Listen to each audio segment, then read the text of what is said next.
ራስን ማወቅ ማለት የተሰጡኝን ነገሮች መልሼ የምጠይቅበት ሰዓት ማለት ነው። የትኛውም ሰዓት የምትነቃበት ሰዓት ትክክለኛው ሰዓት ነው ብዬ አስባለሁ። ግን የሰው ልጅ ከተሻለ ጊዜያቶች ከሄዱበትና ጉልበት አቅሙን ካጣ በኋላ ራሱን ከማወቅ ይልቅ የተሻለ ብዬ ማስበው በጊዜ ራሱን ማወቅ ቢችል ብዬ ነው። አንዳንድ ሰው ካለበት ጉድለት፣ ካለበት ህመም፣ ካለበት ችግር፣ ካለበት ፍርሃት የተነሳ ሰዎችን እምቢ ማለት እንዲሁ ተቀባይ መሆን አልፈልግም ይሄን ነገር የሚልበት ሞቲቮች ይኖሩታል።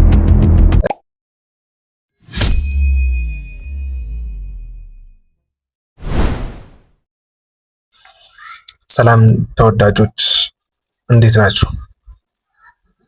አለን ይመስገነው። አንዳንዴ ግን ይሳል የሆነ መግቢያ ለማድረግ ከባድ ነው። ሞቅ ወዳለው ጨዋታ ለመግባት እሺ። አይ ቲንክ አንዳንዶቻችሁ የባለፈው ቪዲዮ ተመችቷችኋል። አሪፍ ነው። አመሰግናለሁ ለምትሰጡኝ ኮመንቶች። ዛሬ የመጣሁት አይ ቲንክ በሁለት ሀሳቦች መካከል ነው። የመጀመሪያው ባለፈው የቀዳኋቸው ቪዲዮዎች ነበሩ። አንደኛው ቪዲዮ ተበላሽቶብኝ፣ አንደኛው ደግሞ ድምፅ አልነበረውም አይነት ነገር። የዛ ቪዲዮ ላይ ያለው ስለ ሰልፍ ኖሌጅ ነበረ ወይም ራስን ስለማወቅ ነበረ መግቢያ ላደርገው ያሰብኩት የነበረው እና እሱን ላቅርብ ወይንስ በኦብዘርቨር የሚባል ነገር ደግሞ አለ። ከባለፈው የቀጠለ አይነት ነገር ሆኖ ግን ኦብዘርቨር ስትሆኑ ወይም ደግሞ ተመልካች ስትሆኑ ምን ማለት ነው የሚለው ነገር ያለበት አለ። ራስን ስለማወቅ የምርም ድጋሚ መቅረጽ የፈለኩበት ምክንያት ሁለት ወዳጆቼ አንደኛው ውስጥ ይብሰሰላል፣ አንደኛው ደግሞ ከትንሽ ጊዜ በኋላ የሆኑ ነገሮች ሲመጡልህ ታወራዋለህ። ግን የሆነ ድራይቭ አለ፣ ሞቲቭ ላይክ ካልሰራህ የሚለኝ ለምን እንደሆነ አላወኩም። ብቻ ትንሽ እስኪ የሆኑ ደቂቃዎች ያክል ስለ ራስ ማወቅ ላውራ። ብቻ አንድ ሰዓት እንዳላወራ ነው የምፈራው። እሺ፣ ያልተመረመረ ህይወት ዋጋ አለው ብላችሁ ታስባላችሁ?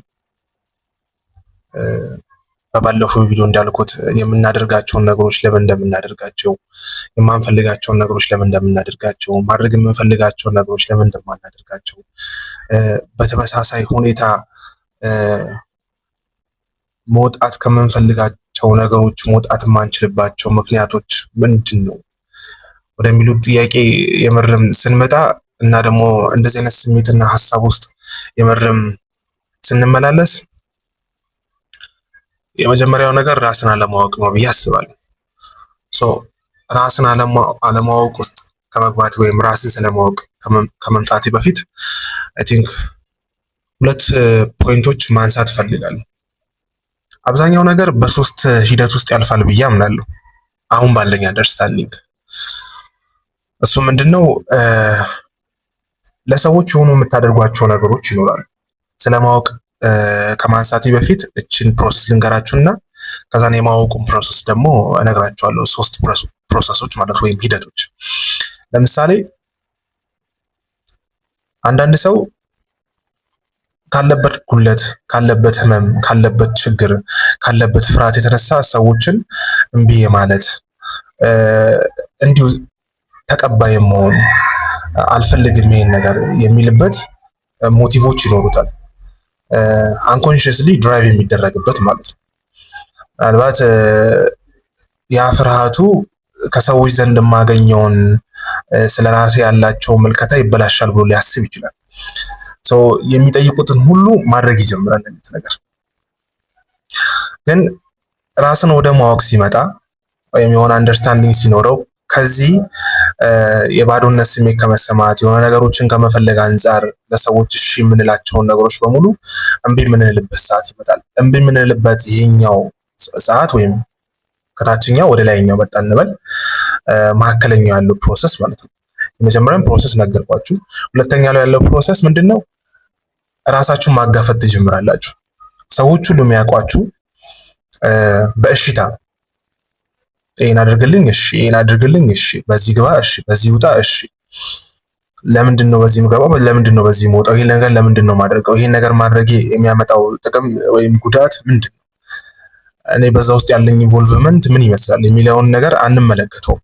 እዚችኛው ፖይንት ላይ ግን ስንደርስ አንጠይቅም። አንደኛ ነገር የማንጠይቅበት ምክንያት ራሳችንን ለዛ ነገር ኤክስፖዝ አድርገን ከዛ በኋላ ሰዎች በምን ያውቁናል? እምቢ በማለት ያውቁናል። መጀመሪያ በሽታ ነበር ብንታውቀው ኤክስትሪም የሄደ ማለት ነው።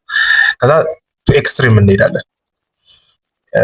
እምቢ በማለት መታወቅ እንጀምራለን። ላይ በቃ እሱ እኮ መባል ይጀምራል።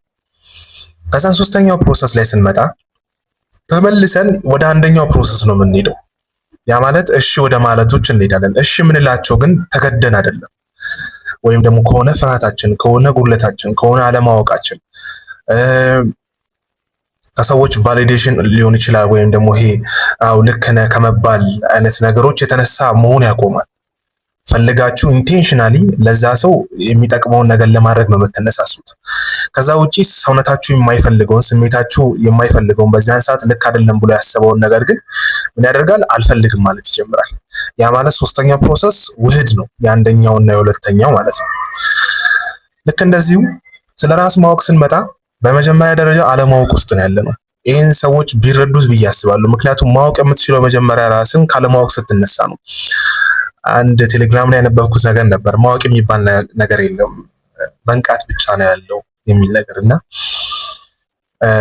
እኔ በብቻ ወይም በሁሉም ማምን ሰው አይደለሁ። የሆነ ነገር ብቻ ሁሉም ነገር የሚል ጽንፍ ላይ መሄድ አልፈልግም። ግን መንቃት የምትችለው አይ ቲንክ በማወቅ ውስጥ ነው። መንቃት የማወቅ ውጤት ነው ብዬ አስባለሁ። ግን አለማወቅ ውስጥ እንዳለን ከተረዳን ወደ ማወቅ የምንሄድበት መንገድ አለ። አለማወቅ አለ፣ ማወቅ አለ። የሆኑ የምንረዳቸው ስለ ራሳችን የምንረዳቸው ነገሮች አሉ። ራሳችን በመረዳት ውስጥ የምንረዳቸው የዓለም ፓተርኖች ወይም ደግሞ መሄድበት የሆነ አይነት መንገዱን እናውቃለን። ስለ ሰዎች የምንረዳቸው ነገሮች ይኖራሉ። ሶስተኛው ላይ ስንመጣ ግን ተመልሰን አለማወቅ ውስጥ ነው የምንገባው። ግን በዛ አለማወቅ ውስጥ እስኪ አለማወቅን አጥብቁት አለማወቅ አይደለ የሚል ነገር አለው። ሁለቱን ስታዋህዱት በማወቃችሁ ውስጥ በጣም ብዙ አለማወቅ እንዳለ ይገባችኋል። እየገባችሁ እንደሆነ አላውቅም፣ ብቻ ላይክ በጣም ብዙ ነገር እየተረዳችሁ ብትመጡ በጣም ብዙ ነገር ደግሞ እንደማታውቁ ይገባችኋል። ግን there is still knowledge የሆነ እውቀት አላችሁ ስለ ራሳችሁም ስለ ዓለምም ስለ ሰዎች። ግን ይነውት በጣም ደግሞ ዴፕዝ አለው ማወቅ። ስለ ራስ ማወቅ ሳነሳ ራሳችንን ራስ ስንል ምን ማለት ነው የሚሉ ነገሮች አሉ። ማወቅ ማለት ምን ማለት ነው? ያው knowledge ስንል ወይም ደግሞ እውቀት ስንል it's about understanding of something አይደለ? ስለሆነ ነገር የምናገኘው መረዳት ነው፣ የምናዳብረው መረዳት ነው። ያ መረዳት እኛ ከአኗኗራችን የምናገኛቸው ነገሮች ይኖራሉ። through experience ከማንበብ ሰዎች ፌል ሲያደርጉ ሰክሰስ ውስጥ ሲገቡ ከነሱ የምንማራቸው ነገሮች አሉ። ቤዚካሊ ደሞዝ ጎሽሜ ሰው ከሶስት ነገር ይማራል ይላል። ከመጽሐፍት፣ ከሰዎችና ከልቡ ነው ይላል። ከነዚህ ውጪም ደግሞ የምትማሩባቸው ብዙ መንገዶች ሊኖሩ ይችላሉ። ራስ ስንል ኢትስ አባውት ሰልፍ ነው። ሰልፍ ደግሞ ብዙ ዴፊኒሽን አለው፣ ወይም ደግሞ ራስ የሚባለው አካል ብዙ ዴፊኒሽን አለው። ግን ጠቅልዬ አይ ቲንክ በሁለት አንጻር ባየው ደስ ይለኛል። እኔ የመጀመሪያው ነገር ምንድነው? ትሩ የሚባል ሰልፍ አላችሁ፣ ወይም እውነተኛ ማንነታችሁ በውስጣችሁ ሆኖ የሚያወራችሁ። ያ ማን ነው ሲባል ትንሽ አደናጋሪ የሆኑ ነገሮች ይኖራሉ። ግን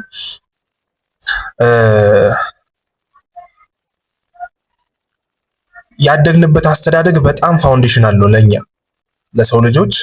ምክንያቱም ለምን ከተባለ የምታውቁትን ነገር ሁሉ ያወቃችሁት ከየትኛው ነው ከተባለ ከራሳችሁ የነቁ ነገሮች አሉ። ከየት የገቡ ናቸው? ከውጫዊ ዓለም ወደ ውስጣዊ ዓለማችን የገቡ ናቸው። ስለዚህ እኛ የምንኖረው የውጫዊ ዓለም የተሰጡን ነገሮች ናቸው። ስለዚህ ለምሳሌ በእኔ ውስጥ የእናቴ ድምፅ፣ የአባቴ ድምፅ፣ ኦር ያጎቴ ኦር የጓደኞቼ ድምጾች ይኖራሉ፣ ወይም ሀሳቦች ይኖራሉ። በዛ ነው ኮንስትራክት የተሰራሁት።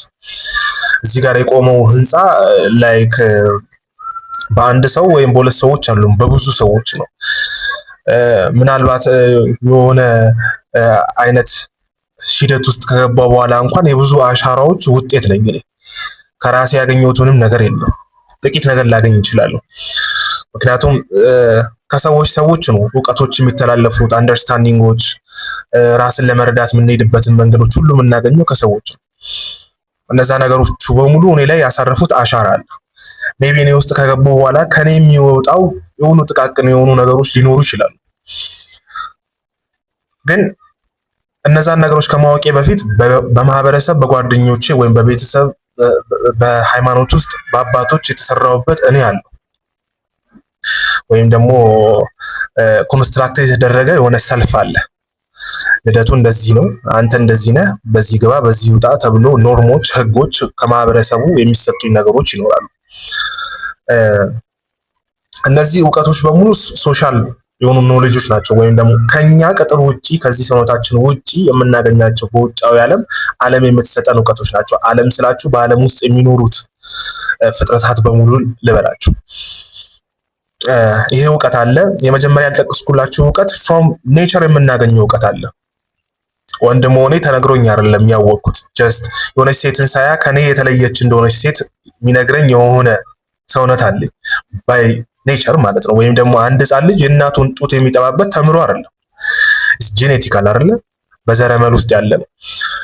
ይሄ የመጀመሪያው እውቀት ነው። ይሄን እውቀት ምንም ማድረግ አንችልም፣ መካድም አንችልም፣ መቀየርም አንችልም። ከዚህ ኔቸርም ሊሆን ይችላል ከነገሮች በተረዱት አቅም ሰዎች ለኛ የሚሰጡን እውቀት አለ። ያንን ያልኳችሁ ውጫዊ ዓለም ላይ ያሉት እውቀቶች በሙሉ ወደኛ ውስጥ ይገቡና እኛን ይሰሩናል፣ ወይም ውስጣዊ ዓለማችንን ይሰራሉ። ሶስተኛው እውቀት ላይ ስንመጣ ደግሞ ራስን ማወቅ ማለት እስካሁን የተሰጡኝ ነገሮች ከኔቸር ውጪ። ምክንያቱም ይሄን የምስራቅ በር ይሏል ደሞዝ ጎሽሜ። እነዚህን የምስራቅ በሮች ወይም ደግሞ የተሰጡንን ነገሮች ምን ማድረግ አንችልም፣ ዲናይ ማድረግ አንችልም። የተሰጡን ነገሮች ስላችሁ ይሄ ከማህበረሰቡ የተሰጡን ነገሮች እያልኳቸው አይደለም፣ ከተፈጥሯዊ የተሰጡን ነገሮች መካድም አንችላቸው። ስለ ጾታዬ፣ ስለ መልኬ፣ ስለ ብሔሬ ሊሆን ይችላል። በቃ አንዴ መጥቻለሁ በዛ በር በኩል ከመጣሁ በኋላ ደግሞ ሌሎች የሚሰጡኝ ነገሮች አሉ። እንደዚህ መደረግ አለበት፣ ይሄ መደረግ የለበትም፣ በዚህ ግባ፣ በዚህ ውጣ የሚባሉ አይነት አንተን እንዲህ ነህ የምንባልባቸው መንገዶች፣ በዛ ሂደት ውስጥ ደግሞ የሚያሳርፉብን አሻራዎች፣ ምናልባት አቢዩስ ስንደረግ፣ ኔግሌክት ስንደረግ የሚያርፉብን ምኖች አሉ፣ ማህተሞች ወይም ደግሞ እውቀቶች ይኖራሉ። እቺን ዓለም የምንኖረው በዛ እውቀት ውስጥ ነው። ውጫዊ ዓለም ላይ የምታደርጉት እያንዳንዱ እንቅስቃሴ የውስጣዊ ዓለማችሁ ምንድነው ነጸብራቅ። ላይክ የሆነ ምግብ የምትበላው ፍላጎት ስላለ ነው፣ ማትበላው ፍላጎት ስለሌለ እንደሆነ ከውስጣዊ ተነስተ የምታደርጋቸው ነገሮች እንዳሉ ሁሉ በእውቀትም ደረጃ ከሰዎች ጋር ያለን ግንኙነት፣ ከፈጣሪ ጋር፣ ከቤተሰብ ጋር፣ ከራሳችን ያሉ ግንኙነቶች ሁሉ የሚናጸሩት ወይም ደግሞ የሚታዩት በእኛ ውስጥ ባሉ እውቀቶች ነው። እነዚያ እውቀቶች ከየት መጡ? ከውጫዊ ዓለም። ሶስተኛው ፕሮሰስ ላይ ስንሄድ ከውጫዊ የመጡትን እውቀቶች ነው የምንጠይቀው። ይሄ ነገር ልክ ነው ወይ? ቤተሰቤ ፍቅርን ያስተማረኝ በዚህ መንገድ ነው። ፍቅር ማለት የምርም እንደዛ ነው ወይ? ወይንስ እኔ ብቻ የማየው ነገር ላይክ የተጭበረበረ ወይም ላይክ የተበላሸ አይነት ነገር ነው ወይ? ተስፋ ብዬ የምጠራው ነገር፣ ምህረት ብዬ የምጠራው ነገር፣ ጓደኝነት ብዬ የምጠራው ነገር። ሚስት ማለት ምን ማለት ናት? ባልነት መስፈሪያው ምንድን ነው? ውበት ምንድን ነው? እውቀትስ ምንድን ነው? ከቤተሰቦቻችን የምንወርሳቸው፣ ከትምህርት ቤቶቻችን፣ ከጎረቤቶቻችን፣ ከጓደኞቻችን የምንወርሳቸው ነገሮች አሉ። ወይም ደግሞ ወደኛ ውስጥ ይሄ ካለ ፍቃዳችን የሚገቡ እውቀቶች አሉ። እነዛን እውቀቶች መጠየቅ አለብን። ያንን ነው ራስ ማወቅ የምንለው። የተሰጡኝ ነገሮች ምንድን ናቸው? ሌላ ትልቅ ተአምር የለውም። ምክንያቱም ካለማወቅ የተነሳ ብዙ የምናጠፋቸው ችግሮች አሉ፣ ብዙ የምናጠፋቸው ግንኙነቶች አሉ፣ ብዙ የምንጎዳቸው ሰዎች ይኖራሉ። ስለዚህ ራስ ማወቅ ስንመጣ የመጀመሪያው ነገር እውቅና መስጠት ያሉብን ነገሮች አሉ። በተለይ ስለ ራሳችን፣ በተለይ ስለምንፈራቸው ነገሮች፣ ስለ ሀሳቦቻችን፣ ስለ ስሜቶቻችን። የሆነ ሀሳብ ሲመጣ ነው መምጣት የለበትም ብለን ምንገፋቸው ሀሳቦች አሉ። በእኛ ሰውነት ውስጥ ተቀባይነት የሌላቸው ኔጌቲቭ የሆኑ ወይም አሉታዊ የሆኑ ስሜቶች አሉ። እኔ በምን አምናለው ሲባል ጽንፈኝነት ደስ የማይለኝ ነገር ነው። መዋሃድ ግን በጣም የተሻለ ነው ብዬ አስባለሁ። እቺ ዓለም በብርሃንና በጨለማ የተሞላች ናት። ግን ብርሃኑን ለብቻ አትልም ወይም ደግሞ ጨለማውንም ለብቻ አትልም። የራሱ የሆነ ጊዜያቶች አሉ። ያንን በዚህ ዓለም ውስጥ ቀንብባ የያዘች ናት። ይሄም ሰውነት እንደዛ መሆን አለበት ብዬ አስባለሁ። it should be የሚል ነገር በባለፈው ቪዲዮ እያወራው ነበር። መሆን አለበት የሚሉ ነገሮች ምናልባት እኔ ከመጣሁበት የህይወት መስመር ውስጥ ከተረዷቸው ነገሮች ለመነሳት ያክል ነው እንጂ ሰው ልጅ በዚህ ብቻ መሄድ አለበት የሚል አንደርስታንዲንግ ኖሮኝ አይደለም። ሜቢ ሊሆን ይችላል፣ አላውቀውም ራሴን በደንብ ሶ ሰልፍ አዌር መሆን ማለት ስሜቶቻችሁንና ሐሳቦቻችሁን እውቅና መስጠት ነው። የሚሰማችሁ መቀበል የማትፈልጓቸው ሐሳቦች፣ ስሜቶች ይኖራሉ በደንብ እነዛ ነገሮች ህይወታችሁ ላይ የሚያመጡት ተጽዕኖ አሉ፣ ድርጊቶቻችሁ ላይ የሚያመጡት ተጽዕኖ አሉ። እነዛን ነገር ለመቀበል መጀመሪያ ራስን ምን ማድረግ አለብን? ፈቃደኛ መሆን አለብን። ያ አንደኛው ነገር ነው። ሁለተኛው ነገር ምንድነው? እናንተ የምትችሉት ነገር ኬፔብል የምትሆኑበት ድካማችሁ እንዲሁም ጥንካሬያችሁ ምንድነው? ያለ አቅም የምናደርግባቸው ነገሮች ወደ ችግር ስለሚመሩ ነው። ለምሳሌ አንድ ምሳሌ ልስጣችሁ ከአንድ ኮንዲሽን አንፃር ወይም ዲስኦርደር አንፃር የሚነሳ ለምሳሌ በባይፖላር ደረጃ ያለውን ህመም ብታዩ አንደኛው ነገር ምንድነው? በጣም ብዙ ቢዝነሶችን ወይም ደግሞ ብዙ አክቲቪቲዎችን በአንድ ጊዜ ለማድረግ የሚሄዱበት መንገድ ነው። የባይፖላር ብቻ አይደለም፣ ሌሎች ችግሮች ሊኖሩ ይችላሉ። ግን የዚህን ስፔሲፊክ አድርጌ ልንገራችሁ ብዬ ባይፖላር ላይ በጣም ትላልቅ የሚባሉ ከኛ አቅም በላይ የሆኑ ነገሮችን አንድ ላይ እኔ አምጥቼ ማድረግ እችላለሁ የሚሉ ነገሮች ውስጥ እንገባለን። ቱ ማች ኤክስትሪም ውስጥ ስንሄድ ወይም ይሄ ማኒክ ኤፒሶድ የሚባልበት ፓርት አለው። ወይም በጣም ኮንፊደንስ ይሰማናል፣ በጣም ደስተኛ ነን፣ ስለራሳችን ያለን ነገር ሁሉ ከፍተኛ ነው። በቃ በዛውም ልክ የምናደርጋቸው አክቲቪቲዎች ኢነርጄቲክ ናቸው። ወይም ደግሞ አንዱን አድርጎ ወደዛው ከአንዱ ወደ ሌላ እንቅልፍ ለመፈለግ አይነት ነገሮች ውስጥ የምንገባበት አንድ ኮንዲሽን ነው ወይም ችግር። መጀመሪያ የሰው ልጅ ግን እኔ እንደዚህ አይነት ኮንዲሽን ውስጥ ከመግባቱ በፊት መጀመሪያ ላይ ያልኳችሁ ላይ ኦብዘርቨር የሚባለው ነገር ቢኖረው ኖሮ ወይም ተመልካች አይነት ነገር ቢኖረው ኖሮ እያንዳንዷን ነገር ለመጠየቅ ይነቃ ነበር። ወይም ደግሞ ይሄን ነገር እችላለሁ ወይስ አልችለውም፣ አሁን ባለኝ ታይም ስፔስ ወይም ደግሞ ጊዜና ቦታ ውስጥ መደረግ የሚችሉ ነገሮች ናቸው ወይ፣ በስንት ዓመት ጊዜ ውስጥ መደረግ የሚችሉ ናቸው? እነዚህን ሁሉ ጥያቄ ላይ ጠይቅ ይችላል ይሄ ኮንዲሽን እያደገ በመጣ ቁጥር። ስለዚህ ምንድነው ድካማችሁ? ምንድነው ጠንካራ የሆናችሁበት ጎን? እነዛ ነገሮች መታወቅ አለባቸው። ሌላው እሴታችሁ ወይም ቫልዩአችሁና ብሊፍ ወይም ደግሞ እምነታችሁ ምንድነው? የምር የምታምኑትን ነገር ታምኑታላችሁ ወይ? የምር ደግሞ ቫልዩ የምትሰጧቸው ነገሮች፣ መጀመሪያ ላይ የምታስቀምጧቸው ነገሮች የምር በዛ ውስጥ ነው ወይ የምትሄዱት? ለምንድን ነው ህይወታችሁ ትርጉም ያጣው? አንዳንዴ በህይወታችን አናት ላይ ያስቀምጥናቸው ነገሮች አንኖራቸውም። ጀስት ይሄ ኮንስትራክትድ በሆነው አይምሯችን ውስጥ ይቀመጣሉ እንጂ ሰውነታችን ለዛ ነገር ተገዢ ሲሆን አናገኘው። ምንድነው ቫልዩ የምትሰጡት በህይወታችሁ ላይ? ምንድነው በህይወታችሁ ማተር የሚያደርገው ወይም ደግሞ የምር ይሄ ነገር ነው ለኔ ዋጋ የሚሰጠኝ የምትሉት ነገር? ምክንያቱም ቫልዩ በጣም ትልቁ ነገር ነው በህይወት ውስጥ። በእያንዳንዱ ቅርንጫፎች በእያንዳንዱ መስሪያ ቤቶች የምታዩት ነገር 12ቱን ህግጋት ነው። ላይክ እንደ ህግጋት ተቀምጦ እሴቶች ታያላችሁ። ታማኝነት የሚሉ ነገሮች አሉ አይደለ? ከዛ በኋላ የሚያስቀምጧቸው ደግሞ እሴቶች ይኖራሉ። እንትን በዚህ በኩል ይሄን ድርጅት በዚህ በኩል አይነት ነገሮች። በእናንተ ሰውነት ውስጥ የምታስቀምጧቸው እሴቶች ምንድን ናቸው? ምንድነው ከእንቅልፋችሁ እንድትነቁ የሚያደርጋችሁ ነገሮች? የሆነ ስራ እንድትሰሩ ለሆነ ነገር እንድትጓጉ የሚያደርጋችሁ ነገሮች ምንድን ናቸው?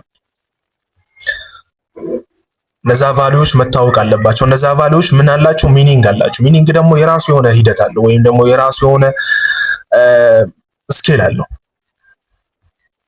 አንዳንዴ ሶሻል ሚዲያ እንጠቀማለን አለ ስክሮል እናደርጋለን። ያ እኮ ለኛ ሚኒንግ ይሰጠናል። ለምንድን ነው ሚኒንግ የሚሰጠን? ምክንያቱም እያየን ነው፣ የሆነ አይነት ዶፓሚን እየሰጠን ነው። ያ ትርጉም ነው። ግን ትርጉም ላይ ስንመጣ ወይም ሚኒንግ ላይ ስንመጣ ያ ትርጉም ወይም ደግሞ የምናደርጋቸው ነገሮች ኦተንቲክ ናቸው ወይስ ኢንኦተንቲክ ናቸው? ትክክለኛ ወይም እውነተኛ ናቸው ወይስ እውነት ያልሆኑ የሚለው ነገር ላይ መምጣት አለብን። ለምን ከተባለ አንድ ሚኒንግ ሲኖር ያ ሚኒንግ ሰስቴነብል መሆን አለበት፣ ለብዙ ጊዜ መቆየት የሚችል ከዕለት ተዕለት ጤናማ አይነት ህይወት ውስጥ ሊከቷችሁ የሚችሉ አይነት ነገሮች መሆን አለባቸው። አሁን ግን የምታደርጉት ወይም የምናደርገው ይሄ ስክሮል የምናደርግበት ነገር ካለቀ በኋላ ያለው ህይወታችን ላይ ተመልሰን እንመጣለን። አስ ሪያሊቲው ላይ ስንገለጥ ያለውን ህይወቱን እንጠላለን። የሆነ ስክሮል እያደረግን ወይም ሶሻል ሚዲያ በጣም የምንጠቀምበት ምክንያት ምን ማድረግ እንዳለብን ስለማናቅ ነው። ምን ማድረግ እንዳለብን የማናቅበት ምክንያት ደግሞ ምንም አይነት ቫልዩ ስለሌለን ወይም ሚኒንግ ወይም ፐርፐስ ስለሌለን። ምክንያቱም ምን ላድርግ ነው አይደል ጥያቄያችሁ? እስኪ ይህን ተው ስትባሉ የመጀመሪያው ጥያቄው ምንድነው? እና ምን ላድርግ በጊዜ እዛ ሶሻል ሚዲያ ላይ የምትገቡበት አንደኛው ምክንያት ምንድነው? the freedom of anxiety ስላለ ነው። ወይም ደግሞ ጭንቀት አለ። የምን ጭንቀት? የነፃነት ጭንቀት። ምንም የምታደርጉት ነገር እንደሌለ ስታውቁ አለማድረጋችሁ የሆነ ነገር በህይወታችሁ ውስጥ አለመኖሩ የሚያመጣባችሁ ምን አለ? ድባቴውና ጭንቀቱ አለ።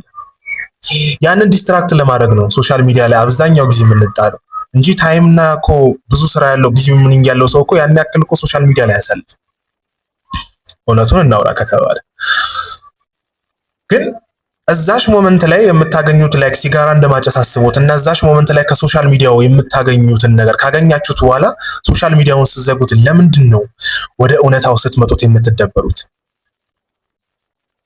ስለዚህ ምንድነው ያላችሁ ወይም ይሰጠኛል ብላችሁ የምታደርጉት ነገር ኦተንቲክ ሳይሆን እውነተኛ ሳይሆን ወይም ደግሞ ትክክለኛ መንገድ ሳይሆን ትክክል ያልሆነ መንገድ ከመሆኑ የተነሳ። ስለዚህ በህይወቴ የምር ሚኒንግ የምሰጠው የምርም ቫልዩ የምሰጠው ነገር ይሄ ነው ወይ ብላችሁ ራሳችሁን ወደ ማወቅ አይነት ጥያቄ ውስጥ ራሳችሁን ብትከቱ ጥሩ ነው። ጥያቄ ደግሞ ልብን የሚያነቃ ነው። ልባችሁ ሲነቃቃ ደግሞ ለዛ ጥያቄ ለመመለስ የምትሄዱበት መንገድ እናንተ በጣም ብዙ ነገሮችን እንድትረዱ የሚያደርግበት መንገድ ነው። ሌላው ሞቲቭ የሚያደርጋችሁ ነገሮች ምንድን ናቸው? ወይም ደግሞ ምንድነው ድራይቭ የሚያደርጋችሁ አንድን ድርጊት እንድታደርጉት? ከድርጊታችሁ ጀርባ ያሉት ነገሮች ምንድን ናቸው? ጨለማ ክፍላችሁ አለ፣ ሪፕረስ እያደረጋችሁ ያከማቻችሁት እውቅና ያልሰጣችሁት የሆነ መጥፎ ክፍል አላችሁ። ዳርክ የሆነ ሳይድ አላችሁ። የሆነ ፍርሃት አላችሁ። ሜቢ ደግሞ ከነዚህ ውጪ የሆነ ኢንቴንሽን ሊኖራችሁ ይችላል። አንድን ድርጊት ውስጥ ስትገቡ ቅድም እንዳልኳችሁ የመጀመሪያ አንድ ሰው የሆነን ሰው እሺ የሚልበት ምክንያት ከፍርሃቱ አይ በቃ የሆነ ነገር አላገኝም ከዛ ሰው ይሄ እምቢ ብለው የሆነ ነገር አጣለው ከሚል ፍርሃት ነው ወይንስ የምርም ኢንቴንሽናሊ ፈልጋችሁት ነው ያን ለዛ ሰው አንድን ድርጊት የምታደርጉት? ያ መታየት አለበት። ፈጣሪያችሁን አመልከዋለሁ ስትሉት ኢንቴንሽናችሁ ምንድነው? ስለሚሰጣችሁ ነገር ብላችሁ ነው? ስለምታገኙት ነገር ብላችሁ? ሰይጣንን ከመፍራት የተነሳ እግዚአብሔር የሚያመልኩ ሰዎች አይቻቃል። በቃ እሱ ኤግዚስት ስላደረገ አይነት ከሱ በቃ አይነት ነገሮች ለመራቅ እግዚአብሔርን የምርም አሲቲዝ እንደሆነው ምንም ባይሰጠን ምንም ባያደርግልን የምንወደው አምላካችን የምር እኛ እግዚአብሔርን የምንለካው ባጣነው ልክ አይደል? በምናገኘውና በማናገኘው አይደል የመዘን ነው። ያ ነገሮች ሁሉ መታወቅ አለበት። እነዛ ሁሉን መረዳት አለብን። ያን ካልተረዳን አሁንም ህይወታችንን እያመሰቃቀለ ነው የሚመጣው። ሌላው ስብዕናችሁ ምን ይመስላል? ስብዕና ስንል ብዙ አይነት የስብዕና መዛባቶች አሉ ወይም ዲስኦርደሮች አሉ። የእናንተ ስብዕና የምርም ጊዜውን ቦታውን ጠብቆ የሚገለጠው ማንነታችሁ ምን አይነት ማንነት ነው? ስራ ቦታ ስትሄዱ ሌላ፣ ቤተሰብ ሌላ ከሆነ ሌላ አይነት ችግር ሊኖር ይችላል። ስለዚህ ስብዕናችሁ ምንድነው? ስብዕና ማለት ፐርሲስተንት የሆነ ወይም ለብዙ ጊዜ የሚቆይ በባህሪ ደረጃ በባህሪ ስላችሁ በጠባይ ደረጃ በአስተሳሰብና በስሜት ደረጃ ቋሚ የሆኑ ነገሮችን ማሳየት ስትጀምሩ ነው። የአንደኛው ነገር ነው። ምንድነው ስብዕናችሁ? ስብዕና በጣም ትልቁ ነው። የነፍስ መለኪያ ናት ብዬ አስባለሁ። በነፍስ ውስጥ የምርም ሰው የሚለካው በዛሽ ስብዕናው ነው። ስብዕና ደግሞ የምንድምር ብያለሁ? ሀሳቦች፣ ስሜቶች፣ ድርጊቶች። ስለ ሰዎች የምታስቡት፣ ስለ ራሳችሁ የምታስቡት እነዚህ ነገሮች በሙሉ ድምር ፐርሰናሊቲ ወይም ደግሞ ስብዕና ይባላል።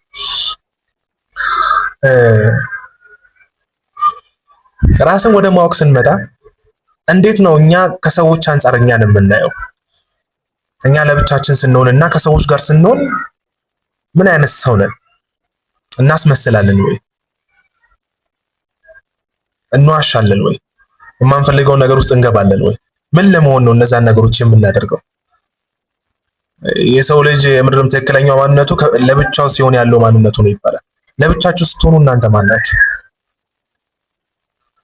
የምትታመሙት፣ የምትሰቃዩት፣ የምታለቅሱበት እኮ ብዙ ነገሮች አላችሁ። ሰዎች ጋር ስትሄዱ ግን ሰዎች የሚያውቋችሁ በፈገግታችሁ ነው። ሰዎች የሚያውቋችሁ ፖዚቲቭ አይነት ሰዎች እንደሆናችሁ ነው። አንድም ቀን ኔጌቲቭ የሆነውን ስለ እናንተ አውቀው አያውቁም።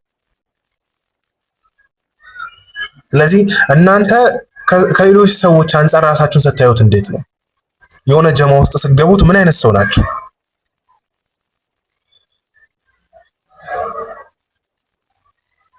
እነዛ ነገሮችን ልናውቅ የምንችለው መቼ ነው? ራሳችንን ለማወቅ የምንሄድበት መንገድ ውስጥ ነው። እነዚህ ነገሮች ሁሉ የምናውቅበት ምክንያት ነፍሳችንን ለማዳን። ምክንያቱም ነፍስ የተቀነበበችበት ከነዚህ ነገሮች ሁሉ ነው። የነዚህ ሁሉ ነገሮች ድምር ናት። ራስን የምታውቁት ነፍሳችሁን ለመረዳት ነው። the way you think ወይም ደግሞ ፓተርኑ የምታስቡበት መንገድ፣ ስሜታችሁ፣ ነገሮችን የምታዩበት መንገድ what is your perspective። ምክንያቱም አንድ ሰው በማደግ ውስጥ የሆነ ቁስል ካደረበት ዓለምን የሚረዳበት መንገድ በዛ ፍራክሽን ወይም ደግሞ በተሰባበረ መነጽር ውስጥ ነው። በአንድ እንደዚህ ብለን የምናይባቸው ነገሮች አሉ። ግትር ብለን ሪጂድ ሆነ የምናይባቸው ወደን እኮ አይደለም፣ ግን የሆኑ ባክግራውንድ ላይ የሆኑ ነገሮች አሉ። የሆኑ የሚገፉን ነገሮች አሉ፣ የሚያስቸግሩን ነገሮች አሉ፣ የሚያስጨንቁን ነገሮች አሉ። ራስን ማወቅ ማለት እነዛንም ጨምሮ ማወቅ። ራስን መረዳት ማለት ኦኬ ይሄን ነገር የማደርግበት ምክንያት ለዚህ ነው፣ ይሄን ነገር እየፈጸምኩት እያደረግኩት ያለሁበት ምክንያት ለዚህ ነው የምትሉበትን መንገድ ካላገኛችሁ በጣም አስቸጋሪ። ስለዚህ ይሄ የተጭበረበረውን ወይም ደግሞ የተበላሸውን መነጽራችሁን የምትመለከቱበትን መንገድ ካልሄዳችሁበት በጣም አስቸጋሪ። ምክንያቱም ህይወታችሁን ሁሉ ይመራል ይላል አይደል ካርል ዩንግ። የራሳችሁን ጨለማ ክፍል ወይም አንኮንሽስ የሆነውን ክፍላችሁን እንኳን ለማወቅ ካልሄዳችሁ የአንኮንሽስ ክፍላችሁን ህይወታችሁን ይመራውና ህይወታችሁን እንዳለ ፌት ነው ወይም ደግሞ እድሌ ነው በቃ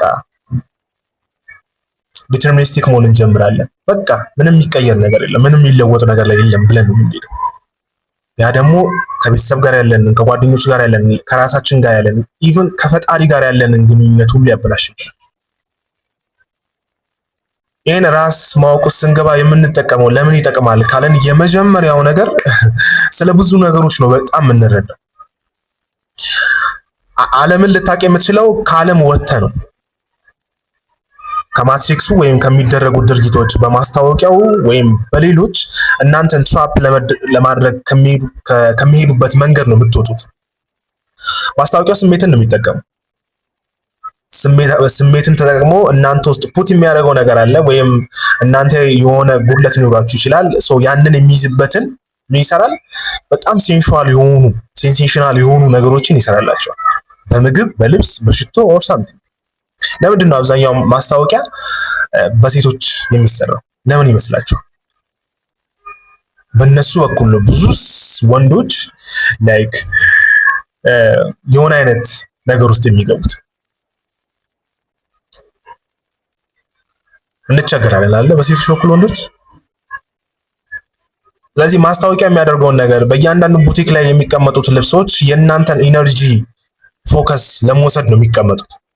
ዘሞመንት ያ ትራፕ ውስጥ ገባችሁ ማለት ከመሻት ወደ ሌላ መሻት፣ ከመሻት ወደ ሌላ መሻት የሆነ አይነት ሰንሰለት ውስጥ እንገባና መውጣት የማንችለው ባርነት ውስጥ እንገባለን።